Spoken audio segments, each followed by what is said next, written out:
to start recording, and we're gonna go live on Facebook. And everybody else, remember to keep muted because we are live on Facebook. So if you're not muted, we're gonna be able to hear all the amazing people we've got in our Zoom room. Welcome. I'm Love Coach Scott Katamas, and it is Friday night, February 12th, Straight Talk. And of course, if it's Straight Talk, it's not just Scott, it's Scott and Trish. Hey, Trish. Hi, everyone. Friday night. Welcome. We have an amazing show tonight. I hope you're tuned in. We have Mark Sims and Grant. We have so many people, and I can't wait to get this show started. Yeah. Nice, Trish. Thank you guys for joining. So you're not going to get a whole lot of Trish and I. We're going to be like the rest of you, learning. Because there's a lot we're going to learn tonight and a lot that we're going to experience. It's also a little different. We are doing this as a Zoom meeting. So people are coming in, and actually we're going to go into breakout rooms. Now, for those of you watching on Facebook, when we go out into the breakout rooms, Mark or Grant will continue to speak and to share their wisdom and to answer questions. But if you are watching on Facebook and you want to come on into the Zoom room, you can do that. It's really easy. And the Zoom room number, and I'll post it, but I'm going to also give it to you. The Zoom room number is 968-061-81857. I will post that on Facebook. I'll also, encourage you, come on in. That way you can go into one of our breakout rooms. And you can participate a little bit more directly with us. But whether you're watching live on Facebook, or I also want to acknowledge that a lot of you are going to be watching the recording. But even those of you watching the recording, still give us your thoughts, your comments, and we'll go back and we'll take a look. And we really try to answer people even 2, 3, 5 days from now. So, and who knows, some of you are watching this on our YouTube channel a week from now, 5 years from now. Extraterrestrials that are watching records of the Earth because they wanted to explore some. I'm picturing an ET somewhere way out there, and it's a history class, and they're studying the history of humanity just before humanity had mass contact. And there was this incredible guy named Mark Sims who helped to usher in the age of human contact. And there he is. Hey, Mark. Hi, Scott. Hi, Trish. Hi, nice to have you back. Yeah, it's great to be back. It's really great to be on your show and talking about something that is my passion and my purpose. So thank you. Mark, tell us a little bit. I'm going to actually put the full spotlight on you. Tell us a little bit about what you've got planned for tonight, and maybe introduce Grant. Yeah, so this program was the brainchild of the one and only Zinka Caro with Exo Metaverse, and we met during the harmonic convergence. She was with Unify working with them, and we became friends over that period. And then she told me about Exo Metaverse. I thought it was a wonderful idea, and we began working together. And so I was lucky enough to be the very first interviewee for the Exo Metaverse Hangout. And so 2 weeks ago, I think it was 2 weeks, maybe it was a month ago. I guess it had to have been a month. Yeah, second Fridays, yeah. Zinka interviewed me, and the deal was that whoever gets interviewed has to then be the interviewer for a guest of their choice. And tonight, the guest is my time to interview a guest, and that person is the one and only Grant Cameron. And it is a thrill to have him here. Grant, you and I only met recently, but I have followed you for years. And I've been just holding back, waiting for the time to introduce myself to you. I knew that it would be a big deal. What I had to share with you, my personal story, the things I've learned from Tejbar and through my personal experiences over the years, I think would intrigue you. And we had a lot to talk about. So we've been doing that earlier this afternoon. Grant and I had about an hour together just to kind of get our ducks in a row about what we were going to discuss tonight. And we had a wonderful, enjoyable time just talking all things consciousness and UFOs and ETs. And it's really been fun to get to know you and talk. Well, it's an honor to be chosen as your victim for the night. I think we're both on the same sort of page. And as I mentioned to you this afternoon, I'm absolutely fascinated with the radios. This is one of the most bizarre, I call it like the crop circles on steroids. I mean, this is, once this thing gets going, this is going to spread around the world. And that's what it's all about. It's about making contact. It's about realizing that reality is more than just nuts and bolts, and that we are more than just individuals floating around in a random, meaningless universe. I applaud you for what you've done, and everything I can possibly do, I'm going to do to push this to everybody, whether they want it or not. I think it's fascinating. I say, in fact, you were mentioning the video that you just put out with the bags, where you put the bags over the radio. And I thought the microwave was amazing. The bags is even more amazing. Yeah, what Grant is speaking about is yesterday I did another one of my radio experiments, and I had the idea all because of Zinka. Zinka kind of triggered the concept of doing a radio experiment where I establish contact, and then I take the radio, one of the radios that I've initiated contact and I'm getting a strong message, and put it in mylar bags, which act as Faraday cages.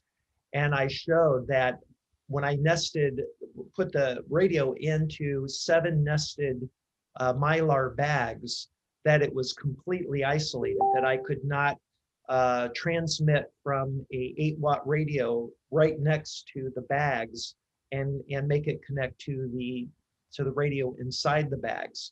But yet I was still getting messages, getting the communications that I had been established earlier. And you could hear it right through the bag. It's really a very powerful and convincing experiment. Yeah, that goes into, I'm eventually going to do a book called The Theory of Wow, where I believe that all the paranormal phenomena, basically, I believe the main thing they're doing is they just want you to go, wow. They do these really bizarre things that, like why they jump around in the sky. They jump around in the sky because they know you're watching and you're going to go and tell everybody. And they do these very bizarre trickster things because they're trying to get your attention. And to me, this was one of the most amazing Theory of Wow things that I've ever seen. It's people they just sit there with their mouths hanging open. And I've got people, victims that I'm going to drag into this. And we're going to spread the word. It's a fascinating experiment. And I applaud you and Jimmy for bringing this out, and I'll do what I can to help you. Thank you. And I also want to acknowledge Jimmy Blanchett, my dear friend and colleague, and he's the real guy who made this all happen, who discovered it, who had the contact experience, something he didn't have time to share last Saturday night and Tuesday on the show that we did, the Making Contact Special Edition with Scott Katamus was his story in detail, how he made initial contact on his own initiative, but then was led to discovering making contact with the handheld radios. And so that was something that he was guided to do. And it's just really a remarkable story and interesting. And here we are now sharing it with the world. Beautiful. So we're going to get into the interview part of this. I want to promote 2 of your books. The one in my left hand is called The Paranormal World of Music. And this is a book that you published a few years back. I think it came out, is it in 2016 this came out? Yeah, about that, yeah. And you speak of your own experience that was instigated through your relationship with Chris Bledsoe, to begin investigating the nature of music with the UFO, ET phenomenon, and conscious phenomenon. And that really took you down a rabbit hole. And so we're going to talk about that. That's one part of this interview. And the other part that I'm really excited to talk about as well is your book, Contact Modalities, which I believe is your most recent book. Is that right? Yes, yes. And contact modalities includes literally over 100 different contact modalities. How many do you identify in the book? Over 70. I thought there Oh. was 20, and then when I listed them, there were 70. But as I mentioned, we've discovered some new ones. Like you've got the one with the radio now, and this thing I mentioned with the thing in Thailand, where people have these. They go into these dark rooms for 12 days, and they start having experiences. So there's more and more modalities coming along all the time. And the basic idea was that I had my own experience. I had my own contact, and I was so blown away with it that I started to look, and I said, I wonder if anybody else has got this. And I suddenly realized, like, there was lots of people having contact in different modalities. And most people think that the way you get stuff is by being really smart, that you're a high IQ. And there's actually a book you don't mention. It's called Inspired, The Paranormal World of Creativity, where I look at inventions, look at art, I look at music, I look at all these different things, and basically come to the conclusion that the smart people don't invent anything. It's people who have dreams and who have do psychedelics and meditate, and that's where all this stuff is coming from. People don't realize this. People have no idea where a lot of the Nobel Prizes and stuff like is coming from, and it's the idea, the contact modality idea, that there's a field, and people have figured a way to get in the field, and that's why I always encourage people to listen to the people who are having contact, because they are interacting with information in the field that most people don't realize. That UFO experiencers, for example, 40% of all UFO experiencers, according to the Edgar Mitchell Free Survey of 3,000 experiencers, say at one point during their experience, they knew the answer to everything in the universe. And near-death experience people will report the same thing. And so the whole point is that if that's true, then all the answers to everything are out there. And it's the ability to access the field. It's the ability to get in the field. And so that's what contact modalities was. When I had my own experience in 2012, I suddenly started to look, and I started to realize that there were all sorts of ways, and that it was a matter of listing how to do it, because I was the nuts and bolts guy. I was the guy who had the UFO sighting, who wanted to know what I had seen. I was trying to figure out what the government knew, what the president knew. And in 2012, I got this answer sitting watching a lecture in Phoenix, Arizona by Colin Andrews, that I didn't even want to be in the lecture. And the contact modality there was daydreaming, where you zone out, you daydream. It's like meditation. I didn't want to be in the lecture, wasn't interested in crop circles. And suddenly, boom, it came into my head instantaneously. And it basically said, this has all got to do with consciousness. You want an answer to what this is all about? It's consciousness. And I was absolutely blown away. I wandered around for days. I was just floored by what had happened. And then I started to look. And that's when I started to realize that this was not that uncommon. The first one I got was Paul McCartney. That Paul McCartney had got the most produced song of the 20th century yesterday in a dream. He woke up in the middle of the night and this song was in his head. Like me, he ran around for 2 weeks and he played this song for people and said, "You heard this song before?" He thought somebody else had written the song.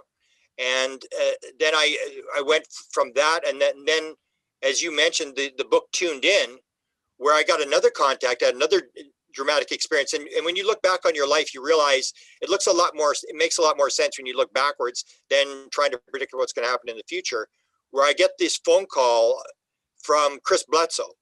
And Chris Bledsoe is a very famous experiencer. He's the president, high-level intelligence people, NASA, all these people are looking at this guy. And it's the whole idea. How does this guy have contact? Like, how does this guy get all these videos and interactions and messages and stuff like that? And they're trying to figure out, how does he do it? And I had an experience with him in 2012, which Warner Brothers is going to do a movie. This experience, well, I won't get into it, but this experience will be in the movie. It was so bizarre what happened when I was with him. And that's when he phoned me in 2014, and he said to me, "Oh, I got a message from the Guardians." He deals with what's called the Guardians.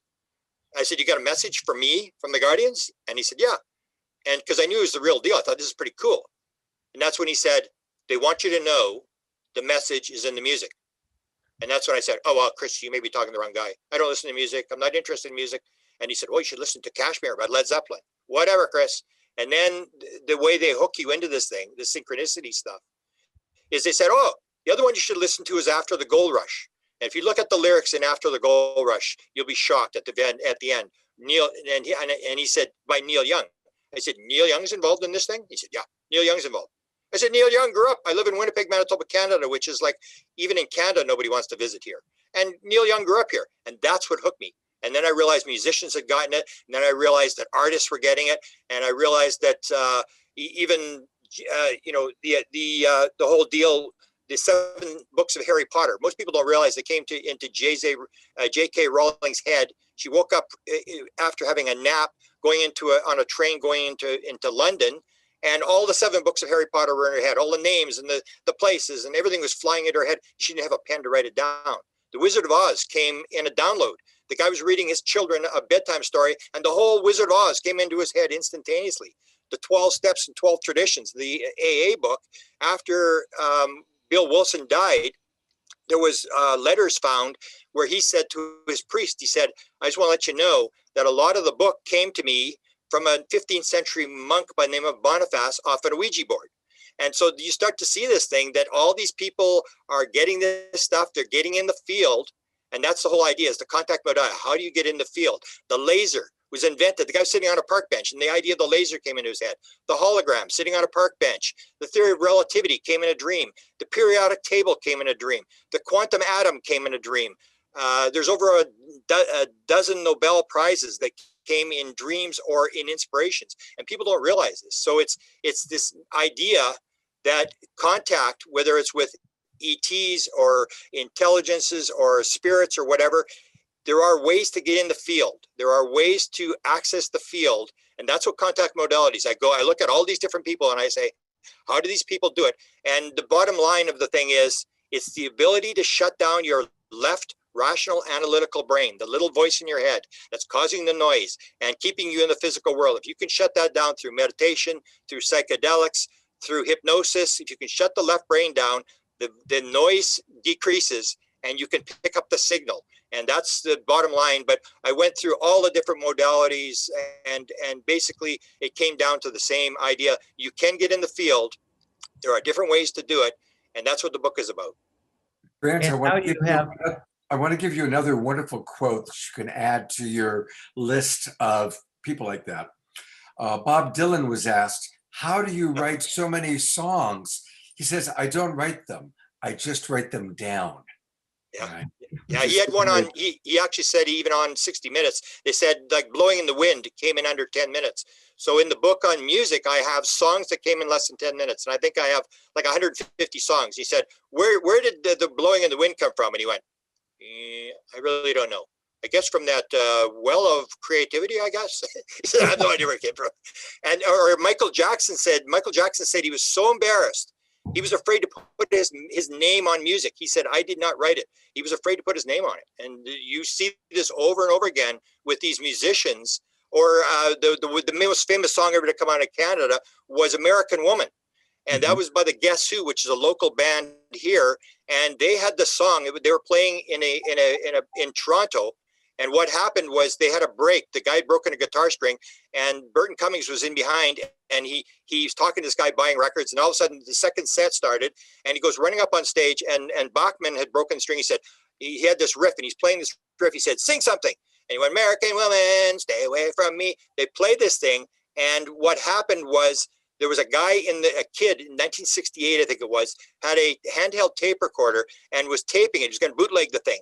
And they grabbed this thing. And at the end, they were listening to the tape and they said, where'd that song come from? Nobody remembered singing it, writing it, nothing. They said if that kid hadn't had the tape recorder, that song would have existed. It was on #1 in the United States on the top 40 for 3 weeks. It was the most famous song, and they didn't even remember writing. It was absolutely spontaneous. And you see this over and over again.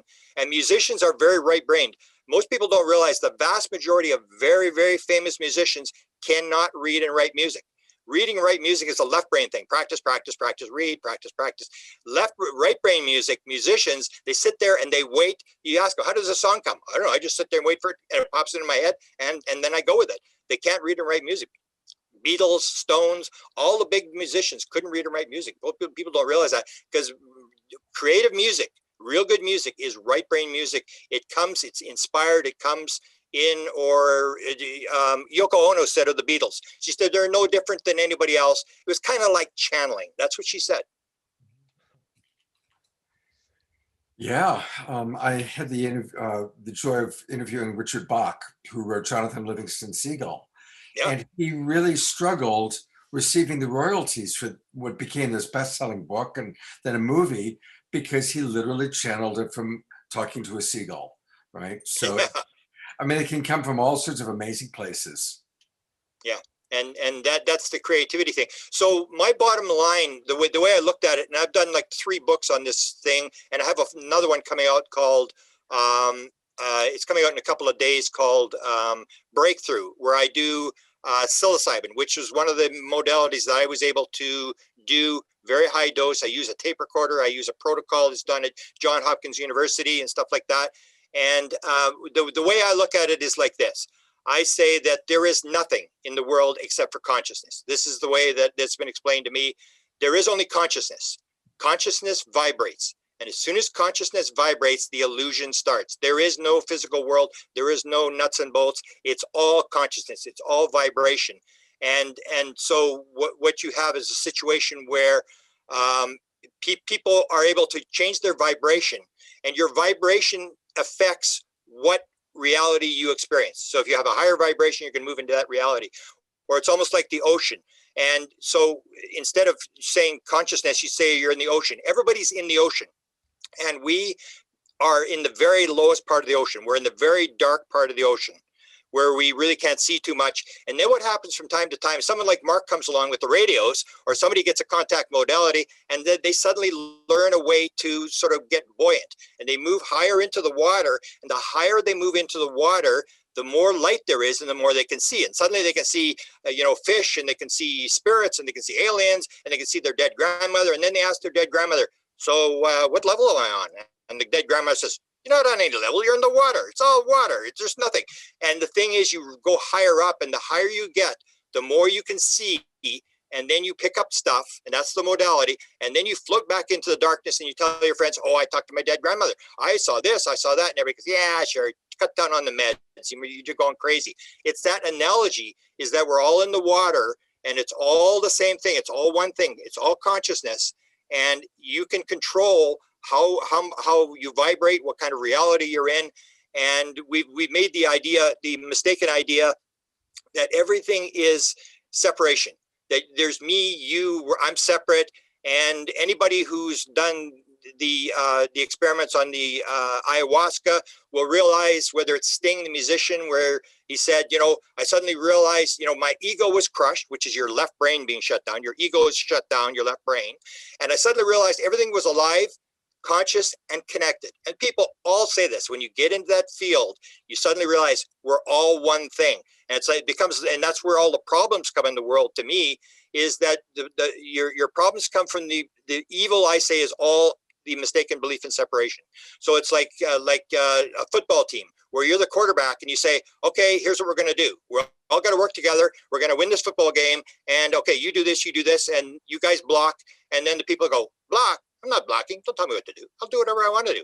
And that's what we get. The problem is that everybody's going in separate directions. We've got 80 trillion cells in the human body, all going in different directions. Everybody's doing their own thing. And you don't have, nobody's protecting the quarterback. Everybody's doing their own thing. You got to work together. And that's this oneness principle. And I would say, absolutely, the number one message of whatever this we're dealing with UFOs, the absolute number one message that they're giving us is oneness. Absolutely no doubt in my mind. Even the free survey shows that 54% of all people who claimed they had an encounter with the intelligence said they were talked to about oneness and love. Love is the basis of the universe, but everything, the number one thing is the understanding of oneness, that everybody has to work together. We are all together. That's why they're here, because they're altruistic. They realize they're trying to make the world a better place. It's only on the earth where we think that it's survival. It's me versus you, rape, pillage, kill, and steal. Whoever's got the most toys when they die wins. We're all into individualism and fighting against each other. And I'm separate and I'm different than you. Oneness is the key. If you get oneness and everybody works together and makes the world a better place and realizes that what you do affects the people around you. What you do affects Gaia, and what you do affects the universe. When you detonate an atomic bomb, the bell is rung and everybody in the universe knows you've done it. It's all connected. It's all one thing. The beings, everything is here. There is no, as Wheeler, the guy that won the Nobel Prize for black holes and stuff like that, said, there is no out there, out there. There is only one thing. It's consciousness. It's here. It's now. Everything is here. There's no out there, out there. It's all one thing. And we keep making this sort of mistake. And that's what the beings are telling us. Is more and more with the dual slit experiment, with all these things, you're starting to see that all this is going to turn out to be true. It's all one thing. Time and space are illusions.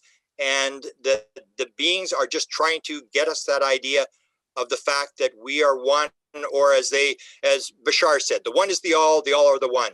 Tall Gray was asked on a ship, what's your concept of God? He said, we are one with the one who is all. You see it over and over again. Edgar Cayce, oneness should be the number one thing for the first 6 weeks. Oneness of this, oneness of that, oneness, oneness, oneness. The message is over and over in all the mystical literature. Oneness is the core message that we have to understand. Otherwise, we are gone. As long as we believe that we are separate and it's me versus you, rape, pillage, kill, and steal, the world is over. We have to understand we are all one. We are all in this thing to get together. And if we work together, we will make the world a better place. Beautiful. Thank you so much. I'm going to come on just for a quick second. We've got 5 minutes before the planned bring on breakout rooms. And so, Mark or Zinka, could you share a little bit about the vision for what's going to happen in the breakout rooms? Well, I'm going to turn it over to Zinka to answer that question. Okay, great. So it was really interesting for those of you who were on the pre-call tonight. Grant was talking about how you can cover your right hand or your right eye with a patch and actually train your brain to experience more consciousness, right? So one of the things that Exo Metaverse is really trying to push out in the world is this idea that we're in the experiential age, right? This whole contact stuff, it's not supposed to be read about in a book. It's supposed to be experienced. And when you learn how to do it for yourself, whether it's through meditation or whether it's through CE5 or whether it's through Mark's radio experiment, that's when you get to share it and teach it to someone else. And that's how we really grow this movement from the bottom up. So Exo Metaverse is going to be organizing a lot of this citizen science. We're going to be creating maps for you guys to find, if you're interested in remote viewing, what is the best class out there, right? What is the best video out there? So, we have Gaia and it teaches us, about some of these realities, but now we're in the doing, and tonight we're going to be in the doing too.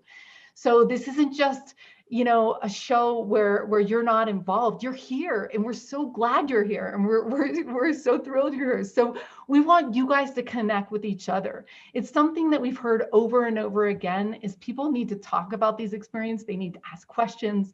So you're going to be in a breakout group of 4 people, and after the breakout groups, we're gonna spend a half an hour allowing people to come forward and talk about their first contact experience.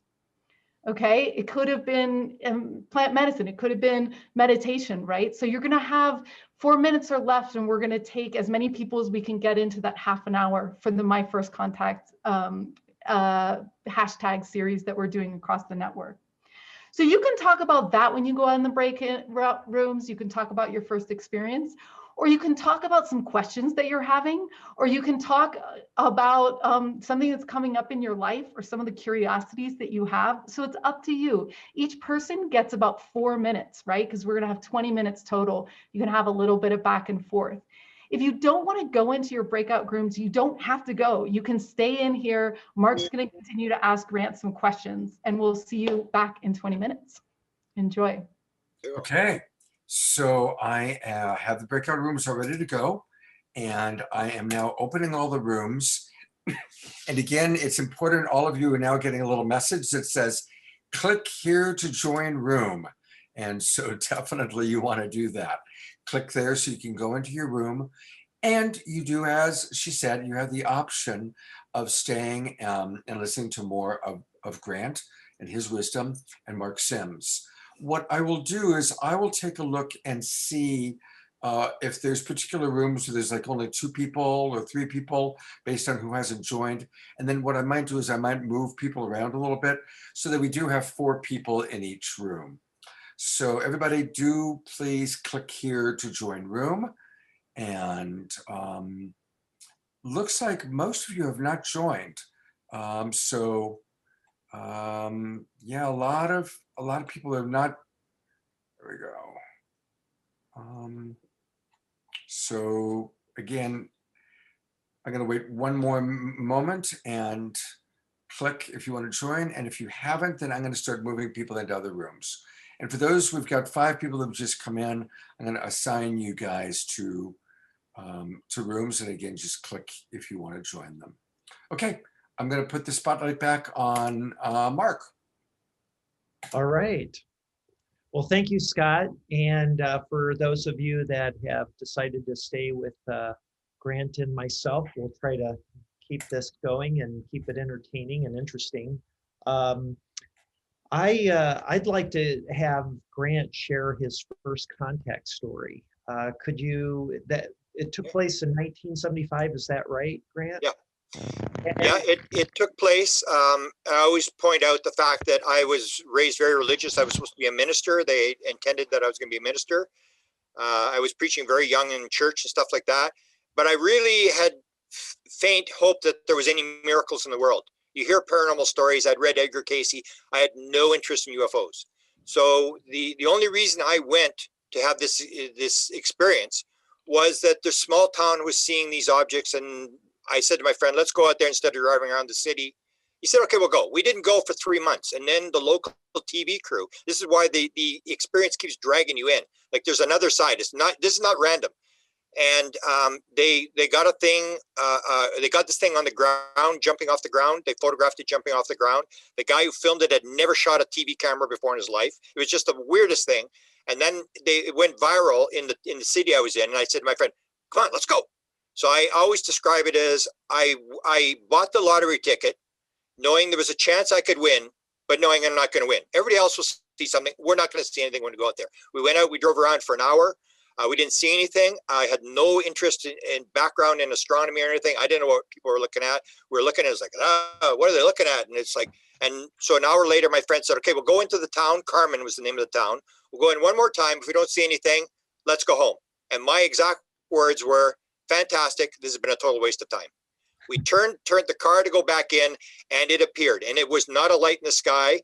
I look back and I say, they wanted me to see this for sure. It flew right in front of the car. It was down low. It was bobbing up and down. It was red. It was pulsing. It looked like it was alive.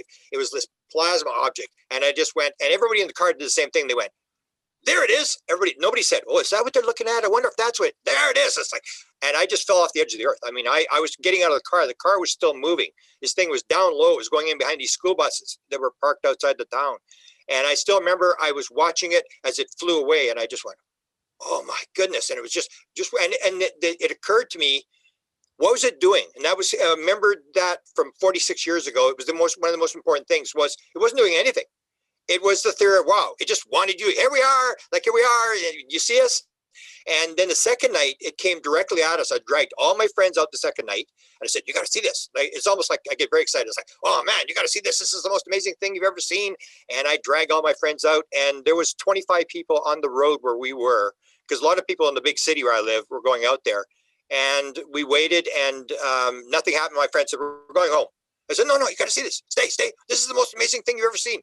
They said, nope, we're going home. We're hungry. We're going back to Winnipeg for pizza. And all my friends took off and left us there. And the thing came at us the second night. And this time it was jumping around the sky. It was flashing around the sky. And I remember the people were swearing and yelling and screaming as this thing was coming. And the one girl couldn't see it. And she's going, I can't see it. I can't stop it. Show it to me. She's crying. And the guy had a car with a camera with a motor drive. Nikon had just brought out the motor drives to move the film very fast. And he's going click, click, click, click. And he's just unloading the camera as this thing's coming at us. Came right at us, down low on the deck, couple hundred feet off the ground, right at us, made this turn. And again, it was the same thing. It just sort of flew off, pulsing away and not doing anything. And it was just the idea, like, what's it doing? It's not doing anything. And that's where I got this idea of the theory of wow.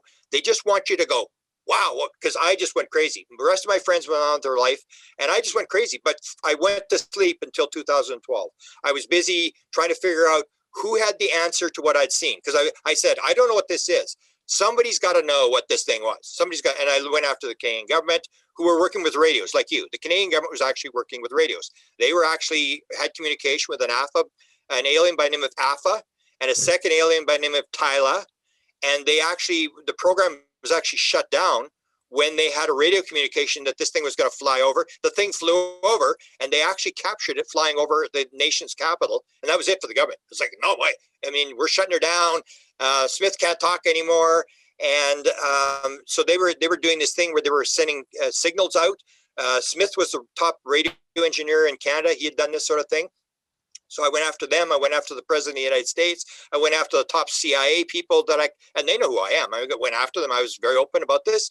And I just didn't get the answer until 2012. That's when I had this download experience, which came instantaneously. I'm sitting there and it just, boom, 3 things popped in my head. The pieces all went together and I went, oh, and they basically said, the answer what was this thing in 1975? They said, it's consciousness. And it just was like a noetic experience. When you talk about people who have noetic experiences, like Edgar Mitchell, he's coming back and he suddenly realizes he's coming back into the earth, and he realizes that everything is one, the oneness, this whole oneness concept. And he's so drawn by this thing, so blown away by this experience of being one with the universe, that instead of making millions of dollars as an astronaut, he starts the IONS Institute, the Institute for Noetic Studies. And because and that was like me. When you have these experiences, it absolutely leaves you, it just alters your life. And then in 2017, I had the next experience, which was the more dramatic one, which was 24 things while I'm walking down a street. Can you hold on 1 second, Grant? Scott, can you highlight Grant, because we can't see him? Oh. And we wanted to record. Sorry. Okay, there we go. Thank you, Zenka. And you know what? The majority of people have not joined the breakout rooms. So I've been moving people and creating rooms. Yeah. Okay, that's fine. Well, yeah, everyone's really interested in hearing Grant. So the rant. The rant from Grant. Yeah, but that's the thing is when you have these experiences, people don't realize this. That's the difference between reading it in a book and having the experience. And so when you have the experience, it's life altering. It's shifting. The one I had in 2017 was the same thing. When you have a noetic experience, you know it's coming. You know it's noetic. It's almost like you're talking to God. It's like, oh, okay. And I was walking. The modality I was using at that point was I would walk. So I'd walk 6 miles to go downtown, and I'm walking and I'm sort of zoning out and I'm listening to podcast or whatever. I'm not really paying attention. And then it comes and it's like, oh, here it comes. And I get my glove off and I got this piece of paper and I'm writing this stuff down. And basically it's giving me these ideas. And this is where it tells me, basically, not only have you got it wrong, everything that you believe is completely the opposite of what you think it is. So it said, is the world made out of little nuts and bolts? If it is, that's one world with certain rules. But if it's made out of consciousness and makes nuts and bolts, that's a whole different world. Everything changes. Is it one life? If it's one life, well, then that's one world with certain rules. But if it's multiple lives, if you live multiple lives, all the rules change. And it basically saying, you think it's this, it's actually this. And then the big one was the oneness thing. Are we random biological robots floating around in a meaningless universe, or is everything connected? Is everything one? That was the big one. It was the idea. It's oneness, and that's what you see over and over again in mystical literature. Is this whole concept of oneness, that everything is one, everything's connected, everything's alive, and if you take the world, that's the way it worked. But for me, it was just an experience that started. I didn't intend it. I didn't intend to do the music. I got that message. I did the Mission Rama thing where I was doing the contact with anybody who's dealt with Mission Rama. All these people from Peru, there's now 25,000 of them around the world, where they have these, they use automatic writing to get messages from the beings. And then the beings tell you where it's going to happen exactly to the minute. I didn't intend to do that. I got dragged to California against my will to go sit and meditate for world peace on a mountain. And as we're going across the desert, going there, suddenly the cell phone rings of my assistant Desta, and suddenly here again, we're getting a message from an alien. And I said, what's the message? get the message, get it, because I knew the first one had turned into a book. And when I went to Mission Rama, they told me not only where the sighting was going to take place, but exactly what minute. It was 9:33 when it took place. So when this thing started flashing over my head at 9:33 at night, let me tell you, I was blown away. It was no spectacular thing. I've seen much more dramatic things. Just this flashing thing just kept flashing above my head, but it just blew me away. And I said, okay, I've got to write this. And I wrote 2 books on these Mission Rama people who from time to time can open these portals, Zendra things, where the beings come through. You go into the Zendra, there's 7 people, and you're interacting with the being inside the Zendra. And that's was my whole life, was just being dragged from one thing to another, where now I just sit calmly, and when I get an idea in my head, I go with it. I don't question it. And I think everybody, once you open up and shut down that left brain that keeps saying you're stupid, don't listen, this is all nonsense, you can shut that down. You pick up the signal and you will be directed, whether by your higher self, by beings, whatever it is. I think it's all the same thing, that once you get into a higher dimension, it's all one thing. It's all one. So they're just vibrating at a higher level, and they're trying to help you. And you've got to pick up the signal, and you've got to go with the signal when it comes to you.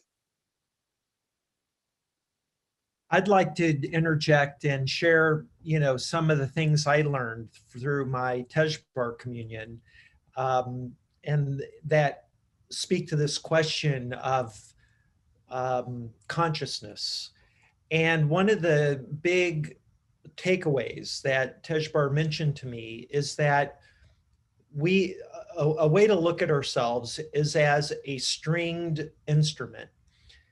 And this was as a consequence of me studying string theory at the behest of Tejbar. We spent 13 days in a state of communion.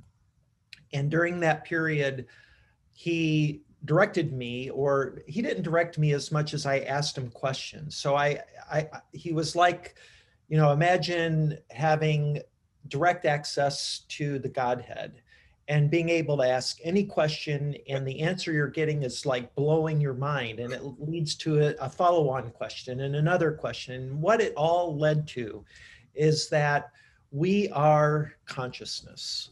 And that string theory is an attempt by astrophysicists to develop a theory of everything, a model that addresses the discrepancies between quantum physics and classical physics. And one of the things that string theories come to the conclusion of is that when you drill down with energy or matter, you continue to subdivide all the components, and you get to that point where you can no longer divide the constituent unit of matter or energy, that thing is a vibrating string. And that aggregates to create things like subatomic particles, protons, neutrons. Electron is a string in string theory. Bosons are examples. Fermions are a class of strings that make up the elementary particle, standard model of elementary particles. And so from that perspective, we are made of strings, vibrating strings. Our atoms are made up of vibrating strings. And the point Tejbar was making is that's what you are. You think of yourself as an orchestra of stringed instruments. And that, to me, really kind of hit the nail on the head to what you're speaking of, that it's hard for people to wrap their head around the idea that your consciousness, what is consciousness? It's this non-physical thing but we're clearly physical. We're made of matter. We feel, we can taste. The nature of reality. So how is it that we're made of consciousness? And it really is that atoms and electrons are light or consciousness tied in a knot to create mass and give substance and density to the things that we're made up of, the molecules and the cells and the organs and everything that makes us us. And that's why I say it's so important to listen to experiencers, where most of the UFO community wants nuts and bolts. They want technology and stuff like that. And I say you got to listen to people like Mark and people who are interacting, because they are getting material out of the field. And one of the things that was given to me was this idea about the wrong blocks. And the two quotes. One was by Einstein. Einstein says you cannot solve a problem using the same information that you used to create the problem. And William James said, you think you're thinking, you're just rearranging your prejudices. And what it told me, and you're being with a being, I'm dealing with something that's a field. It's not and it's the same sort of thing. I can interact and I know it. I've known it forever. I'm familiar with it and get these answers. And it explained it as wrong blocks. That like in 1492, we believed the world was flat, wrong block. We believed the center of the universe, wrong block. We believed the sun went around the earth, wrong block. Everything's solid, wrong block. And we've got all these wrong blocks. And what our left brain is doing, it thinks everything's a noun, everything's something. And it's like a computer. It's shuffling the blocks around, but the blocks are all wrong. So you can shuffle them all you want. You're not going to, you've got to get the information from outside to bring it in. And we're starting to learn that through quantum physics, and people who have these inspirations that say, no, we got this wrong. Even in the last little while, now they're saying, oh no, now we suddenly believe that there's no dark energy. And then they said, oh, now we made a mistake. There's only 1/10 the galaxies we had. And you got to realize that we were sort of buying into this, that when you go through school, if you go to MIT, you're paying $50,000 a year for tuition. When you get out the other end, you don't want to believe that everything you learned was totally wrong. We assume that everything is right, and we're waiting for the latest block that'll fill it in. We don't realize that a lot of the blocks we have are wrong. We're just shuffling around all these bad blocks. And that's why it's so important to listen to experiencers, because they are in the field and they're pulling this material out of the field. We get 42% of all experiencers say they have mathematical, scientific, or technical material in their head they did not learn in school. And a lot of them have approached me because I deal with experiencers, and they give me these papers, like 100 pages long, with mathematical formulas and diagrams and stuff. And we don't even know where to go. There used to be a group of physicists that would look at this stuff. We have these people who are getting these massive, one woman showed it to me in California, had her cell phone, said, look at this. And I looked, it was 25 pages long. It has mathematical formulas. I'm going, oh, that's pretty cool. I said, did you get that in the download? She said, yeah. I said, that's really cool. She said, yeah, it's really cool. I'm a secretary. I've never taken science. And I went, really? And you get this all the time. These people are getting this material in their heads. You've got to listen to them. The answers are there. It's in the field. And if you can get in the field or talk to people who've been in the field and listen to what, but most people will say, Mark, Grant, it's all anecdotal. They just think they talk to an alien. They just think they talk to a field. It's just, that's not solid. We can't verify that. The answers are there. A lot of people are walking around with the answers, and you've got to listen to the people who are interacting with the intelligence. It doesn't really help to watch lights in the sky or pick up pieces of metal. To me, that's like it's like the theory of wow. It's like the intelligence has got a laser pointer, and we're like the cats, and we're chasing this lights around the sky. We're chasing metal, which is just a ball with catnip in it, and we don't know what to do when we got it, because all they're doing is getting our attention. The answer is deeper than what you're looking at.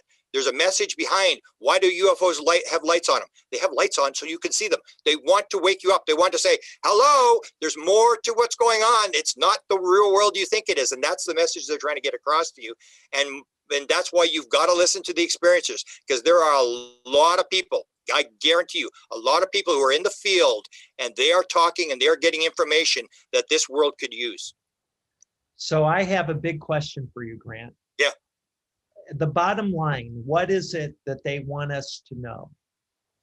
I maintain the number one lesson they want us to learn is the oneness message. That you are all one, you are all together. We are here. Even the idea where people say, why would they come and be altruistic? Because that's the way the world works. I mean, you take a look at anything outside of the human being. You look at the beehive. You look at the body. There's 90 million cells die in your body every minute, and 90 million cells are created. It's like Deepak Chopra says, everything is an activity inside consciousness. We are all alive. We are not nouns. We are verbs. We are living. We are growing. The body you're talking is the body you're talking about, yesterday's body, the body when you're a kid, the body now, the body in 5 minutes from now. We are growing, and we have to realize this thing that we are all together. And that division, that when you suddenly believe I'm an individual, don't tell me what to do. Then it's like, if I want to be a cancer cell, I'm going to be a cancer cell. Don't tell me what to do. And that's what happens when a cell divides and goes in its own direction and doesn't work with the one, because that's what happens in the body. 80 trillion cells all do exactly what they're supposed to do to make the body one grow and become greater. There's thousands of modules inside the brain that all are independent modules, but they all work together to create consciousness. And we have to realize that that's the model of the universe. Everything is working together as one. And that when you get this idea that we're separate, that we're going to do our own thing, that everybody just, this is how we're going to win a football game. Everybody just do what you want to do, and there's no plays, and we're going to win. No, you're not. It's the number one message is oneness, and the core of the universe is love. That is the other big message, that when you get down to it. But what I found is the universe can be pretty brutal. The experiences I've had is, they even gave me the expression. They said, love is at the core of the universe, but don't confuse us with your cookie baking grandma. That's what I was told. And it was, the idea was, there are rules and regulations. So when you do it, if you smoke too much, you're going to get cancer. They even said to me at one point, they said, this is nothing personal. This is before the COVID thing started. They said, this is nothing personal, but a lot of people are about to die. I was told that. I kept very quiet about it. I never said anything. I don't know if it was related, but that's the way it works, is there are rules and regulations. You follow the rules, you follow the regulations. And even, I sometimes say, people get upset. Even if we destroy the world, it really doesn't matter, because it's multiple lives. You're coming back somewhere, someplace, and you're going to learn. And whatever it is that bothers you in this life, whatever race that affects you or people that you don't like or whatever, get ready, because you need to learn empathy and understanding. And that could be your next life. You're coming back to do that sort of thing. So it's this thing of lessons that we're cycling in, we're cycling out. And yet the universe has rules, and you follow the rules. It's not going to make exceptions for people. So at times the world can be very brutal, because these are the rules you got to follow, and we got to learn the rule. And the number one rule absolutely is oneness. It is the only message that I think you really need to know. We have to work as one. We are together. We are all connected. We are all alive. We're all conscious. There is no us or you, or we've got souls and women don't have souls, or we have souls and when the animals don't have souls, so they're objects, we can kill them. Once you start to consider that things are objects, that's when you start to have this separation, me and the objects. I can use them up, and if I'm smart enough to chop the last tree down, that's good for me. If I'm smart enough to get the last fish out of the sea, good for me. Don't tell me what to do. That's the world we're in right now, where it's competition, it's individual. And you take a look at the countries that have taken oneness. There's no COVID. You take a look at Australia, New Zealand, Singapore, South Korea, China, Hong Kong, 6 districts of Canada don't have any COVID. It's that rule of, is the one protected or is the individual protected? When the individual rules, all hell breaks loose. When the one is protected, they're basically, the COVID really does not get a grip, because what we have is everybody doing their own thing. 80 trillion cells in the human body, all doing what they're, and then we get surprised. Oh, the body's sick. Well, of course the body's sick, because they're not working together. So I have a follow-up question. Who are they that is giving us this message? Who are these conscious beings that are getting our attention through lights and the laser pointer and the catnip? The one is the all are the one. We are all together. A lot of experiences will get the message, you are us.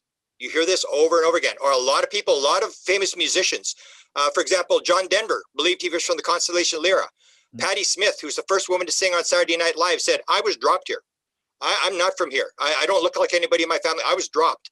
The guy who invented reggae music believed he was an alien.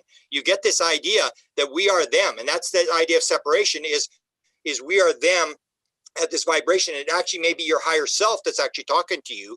I had a friend, a very famous friend, a very well-off guy here. And I remember he had 2 sightings. And he got this very high-level psychic one time. And he said, I had these 2 sightings. And he told her these sightings. And he said, who was I dealing with? And she said, what do you mean, who are you dealing with?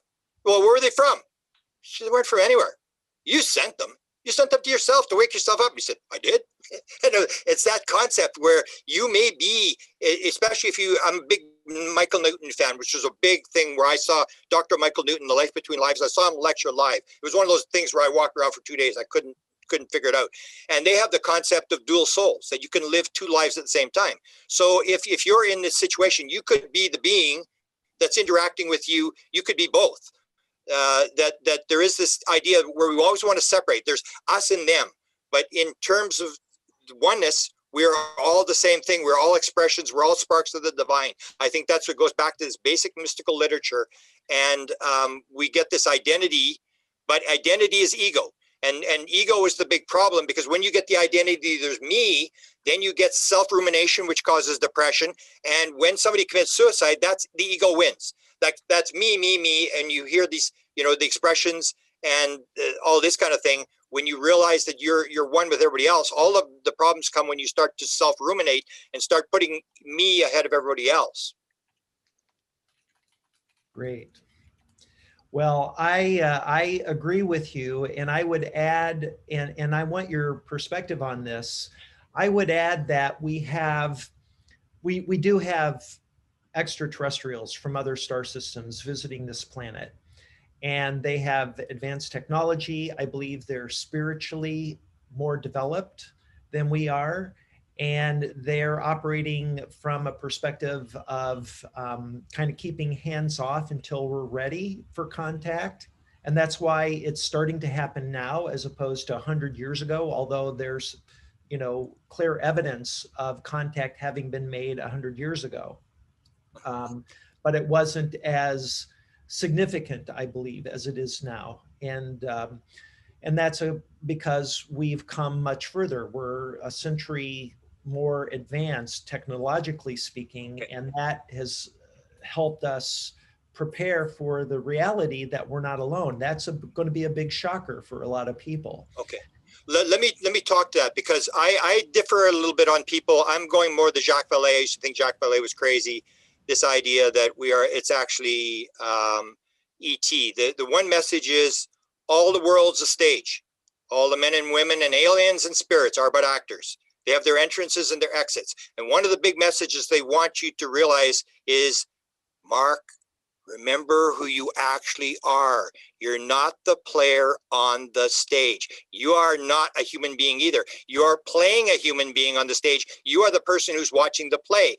Don't remember who you actually are. So when it comes to the whole concept of the alien thing, we have this concept that there's us versus them, when in fact they are playing a role as well. And a lot of people, they'll deal with experiences and they'll say, hey, so you're on the ship? Did they probe you? Did it hurt? Were you scared? And I always ask the question, I say, hey, you saw the alien? Yeah. Let me ask you a question. Do you have any clothes on? And they go, no, I don't have any clothes on. And then I say, did it have any sex organs? They go, no, didn't have any sex organs. Did you ask it if it was an alien? I've got a number of experiences who actually did. They wouldn't ask, are you actually an alien? And you know what the alien says? No, that would not best describe who we are. No, we're not really aliens. And it's the whole idea is they come, and there's an Israeli guy who had this very direct thing where they said, we come in, and when you come into the physical world, you have to take a body. So we take a body, whatever is going to fit. And that's where this idea comes. So if you see a gray, you're in fear. If you see a reptilian, you're very high energy. And that you're manifesting what you're seeing. The same as when you go into a near-death experience and you see Jesus or you see Buddha or we have to realize we're manifesting part of what we're seeing, and they were part of the thing. It's not this independent thing. And so we have the Israeli guy basically said this thing, no, they take on whatever bodies they want. And one of the most famous experiences of all is Sherry Wilde. They're doing a movie on her. And Sherry Wilde said to Dosh, said, are you actually an alien?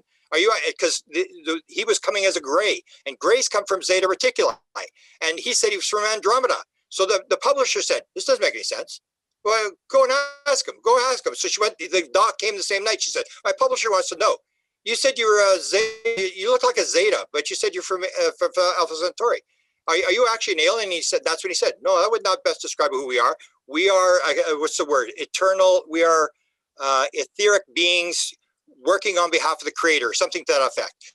And he said, well, so why do you come looking like this ugly looking gray thing? And he went, what do you mean gray thing? He said, well, she said, why'd you come as a human being? And he said, well, that body's not functional. We use a gray body because it's more functional. She says, well, you scare me every time. Every time you wipe my memory, and then every time you come, I'm scared because you got this ugly looking gray thing, and you scare me. And he said, I scare you? And he said, you ever look in the mirror? He said, when you come to us, because she's got big teeth, she smiles. When you come to us with those teeth, we see those teeth coming and we think you're going to eat us. That's what the alien said to her. And you have over and over again. So when you get an experience, you ask him, did you ask him if he was an alien? Or you get the thing where I say, Betty Andreasen, one of the most famous abductees of all times, her and her husband, 1946, their first experience. They've seen the alien their whole life. I said, hey, to Bob Luca, the husband, I said, hey, did the alien ever get any older? And he goes, no, but aliens live a long time. Everybody will say the same thing. The alien never gets any older. So if it's an alien from another planet, it doesn't have any sex organs, doesn't have any nipples, doesn't have a belly button, doesn't have sex organs, doesn't get any older, then you got to start wondering, like, what are we really dealing with? And it's the whole idea. We are not humans. They are not. We are all we come on with a body. They come in with a body. When you come into the physical dense universe, you have to have a body. So they come in, but when they leave, people describe, the Israeli guy described tall gray or green beings. When they left, they held hands and they made a circle, and they started to make this circle. They went round and round and round. They went faster and faster, and they became translucent. And they turned into light, and the light got smaller and smaller until it was a little tiny ball, and then poof, the ball disappeared. So my question is it a flesh and blood being from another planet, or is it a ball of light? And if it's a ball of light, does he eat bacon, eggs, toast, and coffee in the morning? We have to understand that they can come into the world, take on a physical body, go back out, but they are, I think they are not, they realize that they are not the player on the stage. They're coming in, they're taking a body. We assume that we're a player. We're actually a human being. We're physical. It's like the thing they keep saying is, remember who you actually are. You're not the player on the stage. You're the person, as Deepak Chopra said, you are the person in the silence between your words. That's you. You're the observer. You got to realize that. And we keep getting stuck. And the ego says, I'm on the stage. We actually start to take it seriously, that we actually are on a stage and we're separate and stuff. And we keep forgetting who we are. We are beings that are cycling through. There are no good people, no bad people. There are no good races, no bad races. There's just souls that are reincarnating through souls over and over again. All have sinned and fallen short of the glory of God. You see the speck in your brother's eye, you have a log in your own. It's all learning. We come in here to learn, but we got to remember, we are not the player on the stage. And I remember I used to hate Shakespeare, and now I quote the guy all the time. That's absolutely the way it is. Everything is we are the actor watching the play, but we get confused by the ego. The ego wants us to believe we're actually physical beings on a stage. We are not. We're just playing a role. You nailed it. You nailed it. And I want us to take a breath. Okay, because what you're saying is so wise and so brilliant and so accurate. So thank you. And I also want to keep us on time because that's my job here. So I'm going to turn it over to Zenka to take us into the next direction.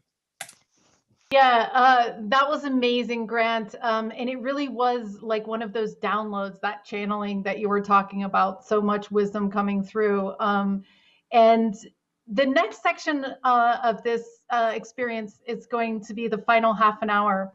I want to remind you that on the next session in 2 weeks, we're going to have Adam Apollo, who has done some interesting citizen science around astral travel. So he's gotten a lot of people trained up on astral traveling in his mystery school, and then he sends them all to the same planet, and then he brings them back down and says, okay, what did you guys see? So they're comparing notes on how they're tapping into the field, as Grant would say, together, right?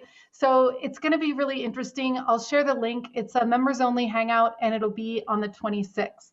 So I also wanted to let you know we're going to be sharing again Mark's links. We've also shared Grant's links to his amazing books and also his website, Beyond Presidential UFO. He's interviewed a lot of the US presidents about their knowledge and experience about it. And Mark, again, is going to be leading some incredible events this month and throughout this year about his radio research and about his CE6. And I'm going to share that link again now. So the final piece of tonight is all about you guys raising your hand, and you can do that in the reactions button on your Zoom. You can raise your hand, and we'll bring you out, and we're going to be recording your contact experiences, right? And I would love to keep this along the lines of what Grant was talking about, like especially if you've shared before, don't share again in our past, events. So if you're new, go ahead and share and raise your hand. If you've had maybe a channeled experience where you felt like, I don't know how I just wrote that song, or I don't know how I just created that piece of artwork, or I don't know how I just did that, but it just came through. So that's you making contact with the field. And we can also open it up a little bit wider than that. Before we do that, I also want to thank John Martin for bringing us all in together tonight. He was the one that connected us with Grant. John Martin is an incredible CE5 musician and CE5 practitioner. So he plays music and he sees light ships almost every night. So he's an incredible asset to our community. His knowledge is really incredible. And I just wanted to welcome you tonight and thank you again for being here, John.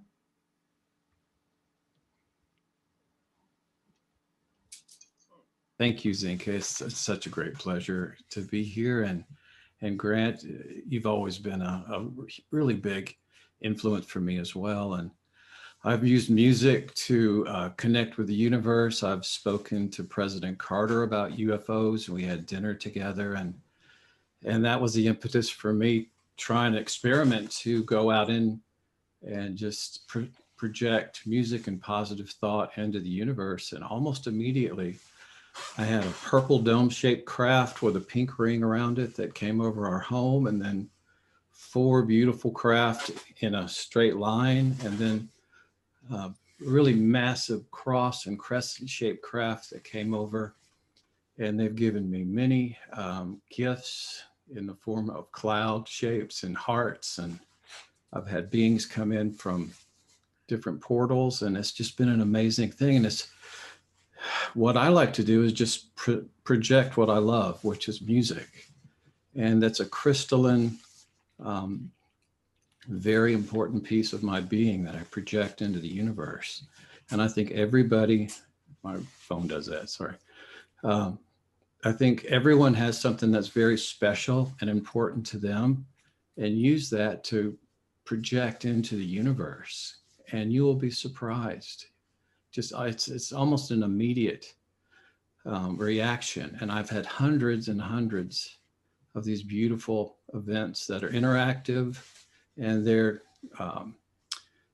growing in intensity. And I've had actual beings come to me, which is an amazing thing. And it's just been a great journey, and I thank you for your time today. Beautiful. I'm aware of your story, and you're on the path. When you get on the path, you know you're on the path. And I appreciate what you're doing. That's what I believe. We come into the world to do something. All we have to worry about is what are we here to do, and don't worry about everybody else. And you're on the path. So I was familiar with your story, and I appreciate your sharing. Thank you for that. It's a noble effort, and I think it can elevate the world. And I think we can really make changes that are beneficial on a universal level. And I'm getting reactions from the universe when I ask questions in that manner. They will flash with recognition. And I was in meditation, and the word that came to me was peace to all.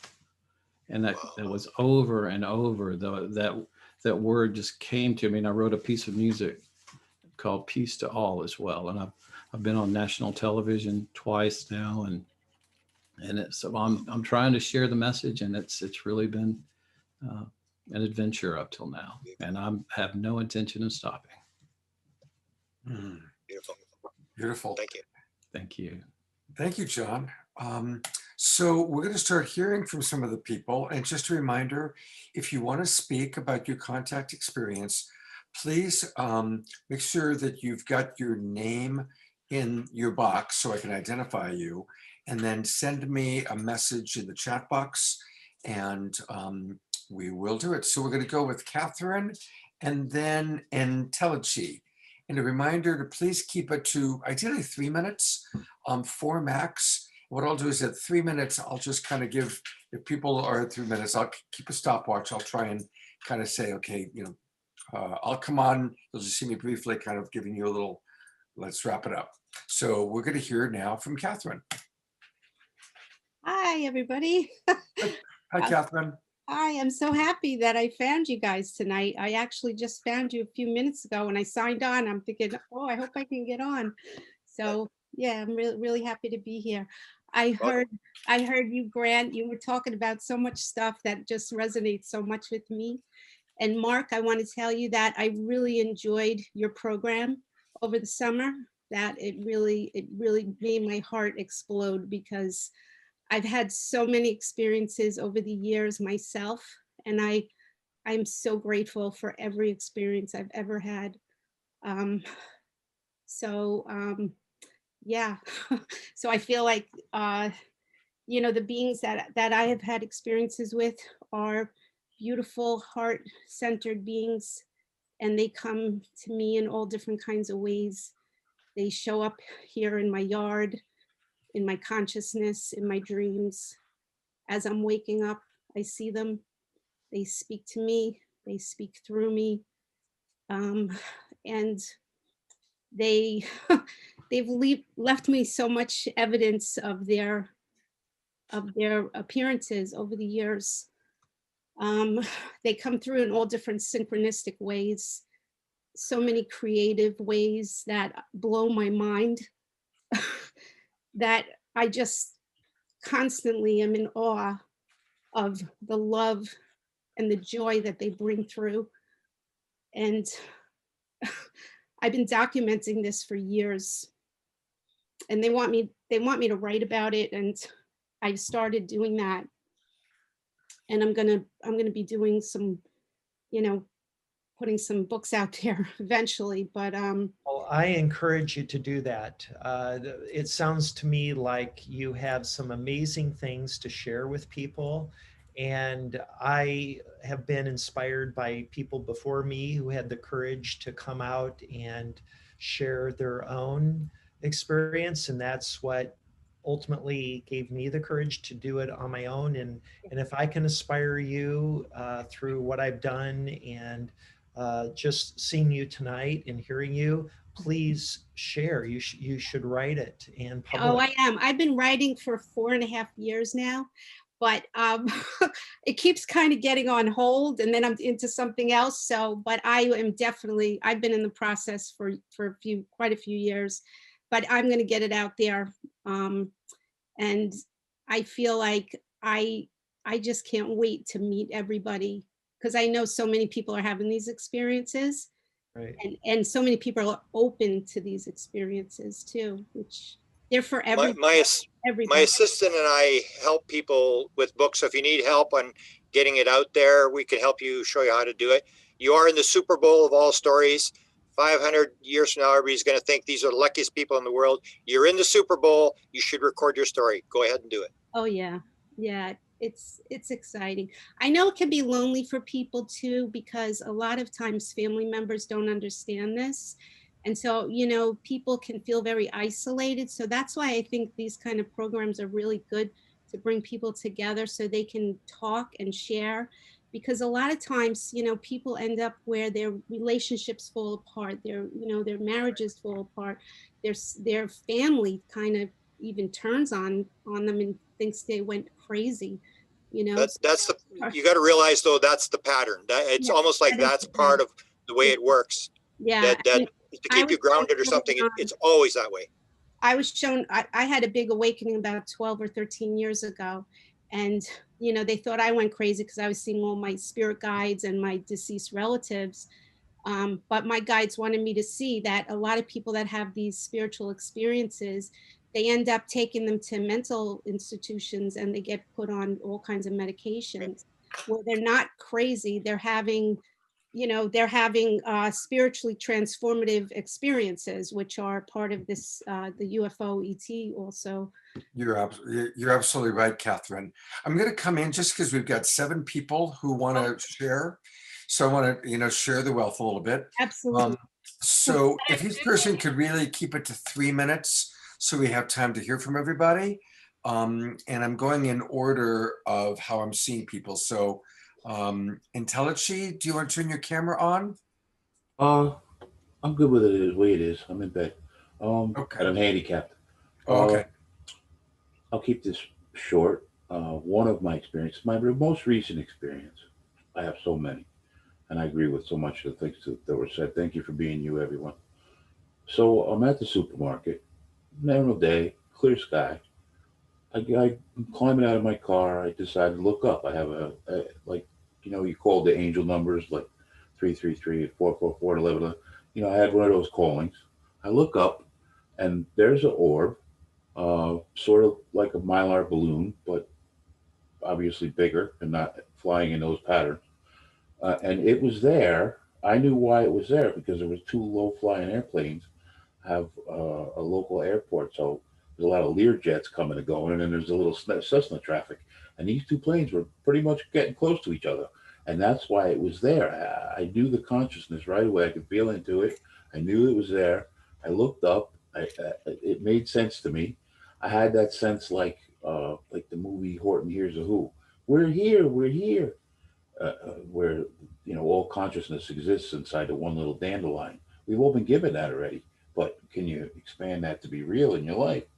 This is one of the ways I see it. So then the planes got, obviously we're drawn to pay attention. You guys are getting a little close. We're here for that. And then it went off in its direction gently, kind of like a mylar balloon. It could have been misunderstood, but I knew exactly what I was looking at, and I could feel I was one with the consciousness. And entelechy is the state of something when its potential has been fully realized. Beautiful. Thank you for sharing that experience. Thank you so much. I bet others. I bet. Here's Susan Terry. And you got to unmute, Susan. There we go. There we go. You're on camera. We can see you. Welcome. Thank you so much. I just found this group today or yesterday, and I feel like I'm at home. I finally come home. Everything everyone said here is just, oh my God, I'm not crazy. I'll be really quick and give a very brief synopsis of events. When I was 2, I got the MMR vaccine, and I got very sick, and temperature went to 109. I ended up leaving my body. I remember every detail of the experience. I remember leaving, hovering over, and crossing over to the other side. Amazing, phenomenal, beautiful experience. Meeting a man named Jesus who didn't look like the ones in the church when I came back, because I'd never been to church. But I did see a picture of him. There's a painting that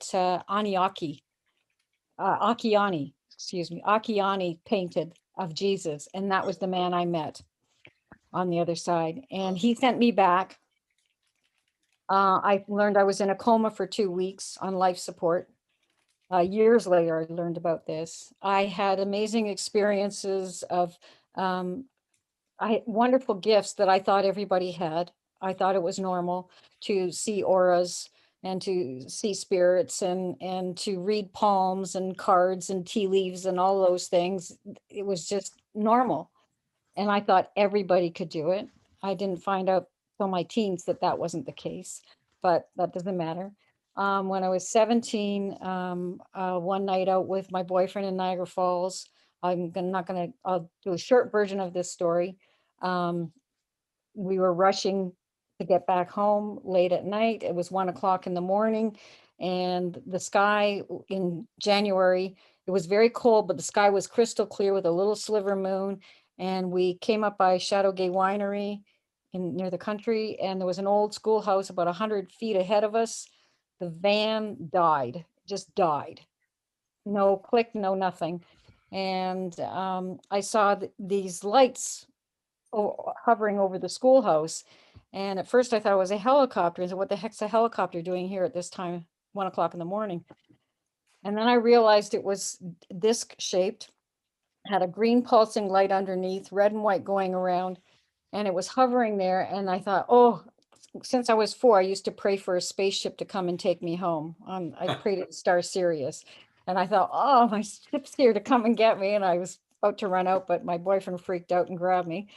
And then there was another ship and another ship and another ship and another ship. And then they all took off in a V formation. Wow. And as soon as they took off, the van started like it was never anything wrong with it.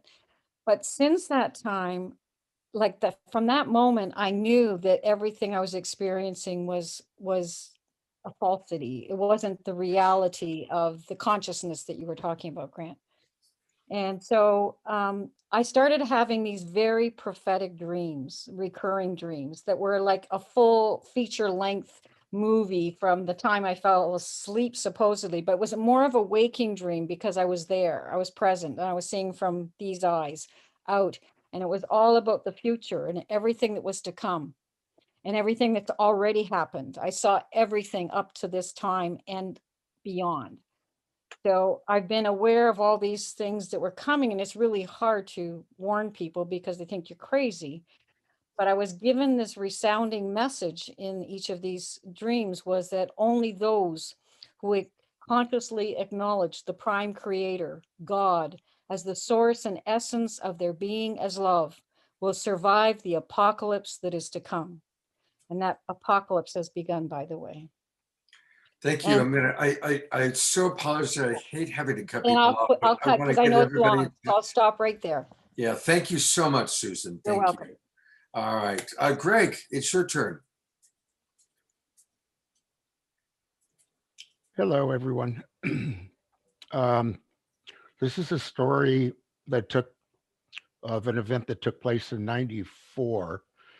No, actually, it was 90. Yeah, it was '94 January, and I had just really begun trying to figure out what was what in my life. I had a lot of experiences from before I was 4 years old and on, but I really didn't know what they were.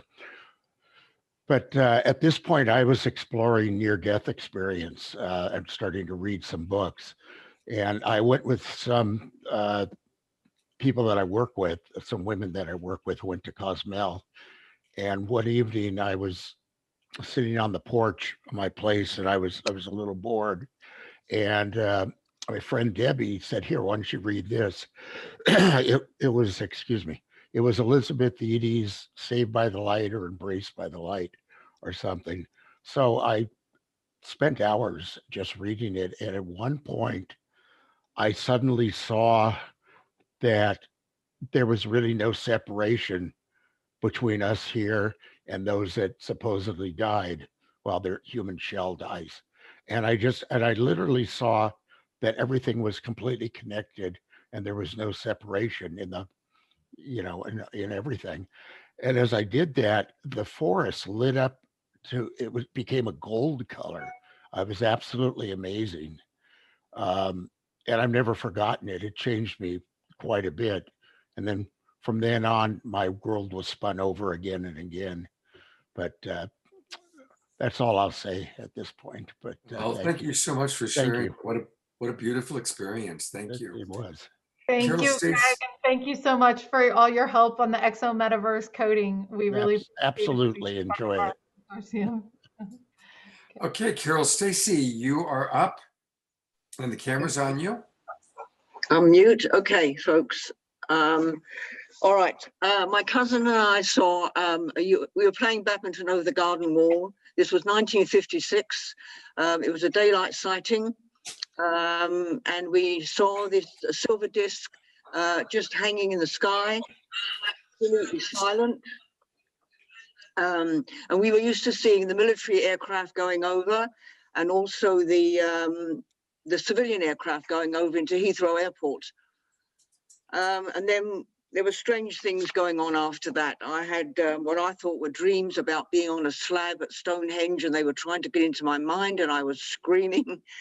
I've had, as I say, what I thought were dreams, ETs jumping out at me from like alleyways. And I've been at like almost like a galactic Federation Council meeting. There were people, very wise people in long robes. So I came to Canada in '68, into Toronto, and it's good to see you, Grant, a fellow Canadian.